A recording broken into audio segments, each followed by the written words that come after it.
आप किसी को परोसने के लिए जा रहे हैं, उसको ढक के लेकर के जाइए।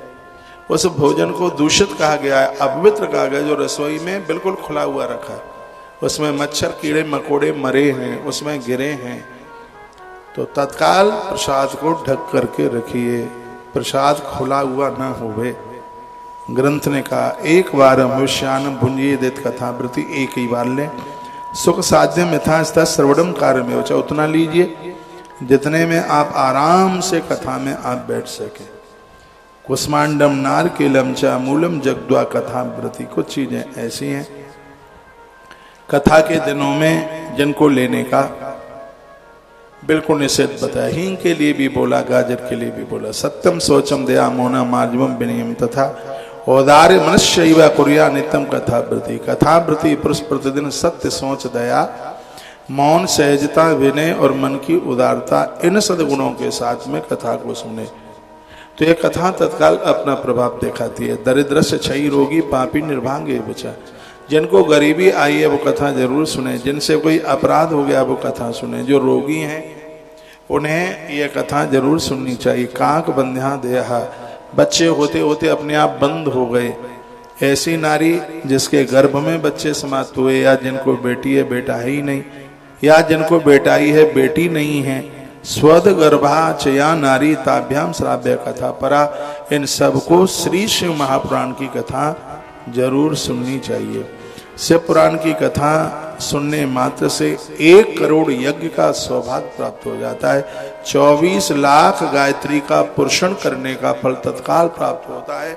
एक बार फिर रिपीट करूं, शिव महापुराण की कथा इतनी अद्भुत कथाएं, एतस्य पुराणस्य विदनाच कथा मुने, यदि इसको विधि के साथ सुन लिया तो अत्युत्तमान बुद्धानी कोटि यज्ञ समान च, एक शिव पुराण की कथा 1 करोड़ यज्ञ के बराबर हो जाती है। व्यक्ति पूरे जीवन में इतने यज्ञ तो नहीं कर सकता, लेकिन भाव से एक शिव महापुराण की कथा तो सुन सकता है। तो उसे श्री शिव महापुराण की कथा सुननी चाहिए। और इसमें तो यहाँ तक वर्णन है कि इस कथा के सुनने से क्या मिलता है। गायत्र्यास तन्मयात्याच पुराणस्याच तत्वतः, गायत्री जप करने का 24 लाख गायत्री जप करने से जितने पुण्य की प्राप्ति होती है, एक शिव महापुराण की कथा ठीक से सुन ली जाए तो उतने फल की प्राप्ति हो जाती है। यह वर्णन है। शिव पूजन वध सम्यक पुस्तकस्य च पूर्व मुनि, पूजा कार्यम सुविदना वक्तुश्च तदनंतरम।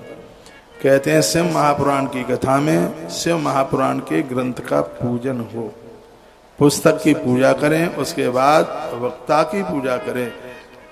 पुराण के लिए जो नया वस्त्र ग्रंथ को बांधने के लिए देता है वो जन्म जन्मांतर के भोग और ज्ञान से संपन्न हो जाता है हर जन्म। पुराणार्थ प्रेक्षन्ते ये सूत्रम वसनम नवम, नवम माने नया वस्त्र, वसनम कहते हैं वस्त्र को, जो ग्रंथ को बांधने के लिए, उसे ओढ़ने के लिए, ग्रंथ के लिए नया वस्त्र देता है, तो कहा गया वो जन्म जन्मांतर में भोग और ज्ञान से संपन्न हो जाता है, उसके पास ज्ञान की कमी नहीं रहती। इसे ग्रंथ को नवीन वस्त्र में बांधने की इतनी बड़ी महिमा है।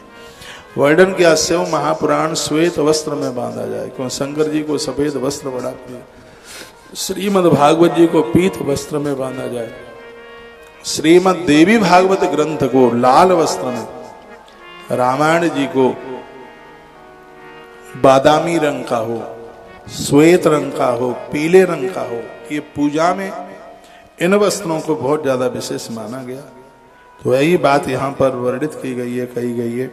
आसनातम प्रक्षन्ति पुराण सचय नरा, पुराण के आसन रूप में जो लोग कंबल, मृगचर्म, वस्त्र, चौकी, तख्ता आदि प्रदान करते हैं, वे लोग स्वर्ग को प्राप्त होते हैं, सुखों को प्राप्त करते हैं। ब्रह्म लोक में रहकर अंत में वो शिव लोक को प्राप्त करते हैं। भगवान के लिए पोशाक, मुकुट, आपके आसपास गली मोहल्ले में कन्हैया जी का मंदिर है, जन्माष्टमी चल करके आ रही है, अपने पैसों से भगवान के लिए मुकुट मंगाइए, उनके लिए वस्त्र पोशाक मंगाइए।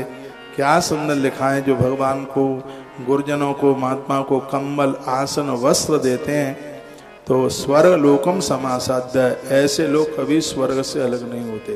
करना चाहिए, जो कल्याण का इच्छुक है उसे मन से भी कभी गुरु की आज्ञा का उल्लंघन वह ना करे। कहा गया, अभी हमने गुरु पूर्णिमा के समय पर काफी बातें कही हैं। क्या उसमें गुरु गीता में तो लिखा है, वो माँ धन्य है, वो पिता धन्य है, वो कुल धन्य है, वो जाति धन्य है जिस कुल में साधुओं को पूजा करने वाला बेटा पैदा हुआ है, पूरा खानदान धन्य धन हो गया है उसका। ऐसा स्वयं भगवान शंकर ने बात।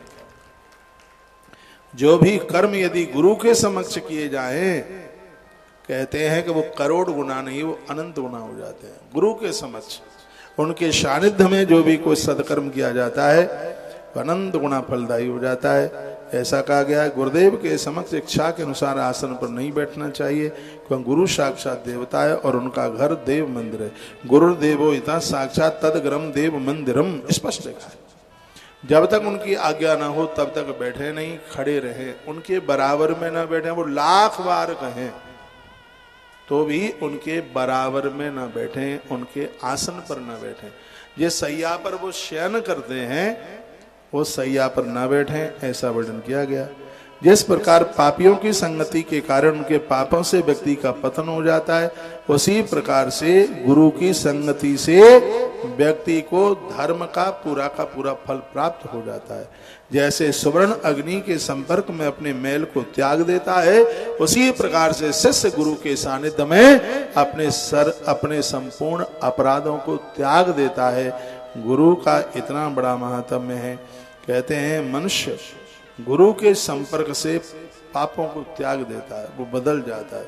जैसे अग्नि के संपर्क में कुंभ का घृत पिघल जाता है, वैसे ही गुरुदेव के संपर्क में आकर पाप पिघल करके बाहर बह करके चले जाते हैं, वो टिकते नहीं है। गुरु एक ऐसी अग्नि है।